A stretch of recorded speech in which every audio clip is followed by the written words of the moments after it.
তোমরা এই ভিডিওটি যারা স্কিপ করেছো তারা জানতে চাচ্ছ আমি 7 দিনে কিভাবে বায়োলজি পড়ে একটা ফুল সিলেবাসের একটা পরীক্ষা দিয়ে আমি কিভাবে বায়োলজিতে 97 পড়লাম। জাস্ট 7 দিন পড়েছি এবং আমার পরিচয়টা একটু দিয়ে নিই। আমার নাম মোহাম্মদ রেজানুল ইসলাম আতিফ। আমি এইচএসসি 2025 এর একজন স্টুডেন্ট ছিলাম এবং তোমাদের বলা যায় 1 বছরের সিনিয়র।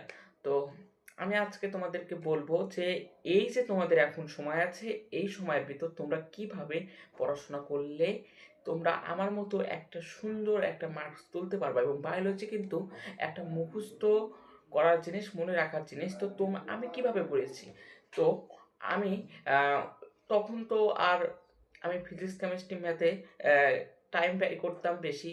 বায়োলজি ওইভাবে পড়াও হয় নাই, প্রাইভেটও পড়া হয় নাই। শেষ মুহূর্তে এসে আমার তো মানে বায়োলজি পড়তে হবে, যার কারণে আমি কিন্তু এই সাবজেক্টের উপর অনেক অনেক নজর দিই এবং আমি কিছুদিন ইউটিউবে ক্লাস ক্লাস করি। পাশাপাশি আমি চ্যাপ্টার যেগুলো আছে সেইগুলোর ভিতর আমি মেইন টপিকগুলোই পড়ে যাই, মেইন টপিকগুলো পড়ে যাই এবং এখন কোনো মুখস্থ করার দরকার নাই। আমি এটা তোমাদেরকে বিশেষভাবে বলবো।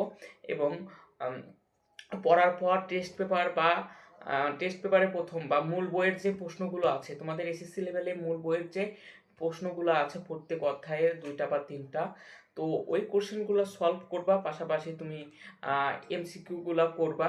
তো আমি এই 7 দিন বায়োলজি আমি খুব টানা পড়েছি এবং মূল বই আমি ফোকাস করেছি। যার কারণে মূল বই ফোকাস করার কারণে আমার অনেক অনেক সুবিধা হয়েছে এবং আমি বায়োলজিতে আমার কাঙ্ক্ষিত নাম্বারটা তুলতে পেরেছি। যার কারণে আমার অনেক সুবিধা হয়েছে। আমার 4 সাবজেক্ট ছিল ম্যাথ এবং কম্পালসারি ছিল বায়োলজি। তো বায়োলজিতে আমি 92 মার্ক পাই।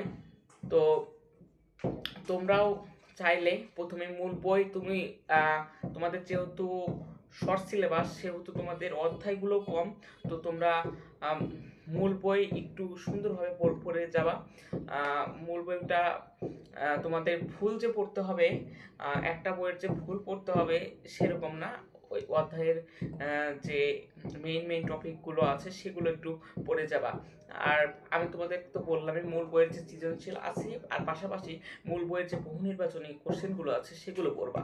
তো তোমাদের জন্য অনেক অনেক শুভকামনা রইল।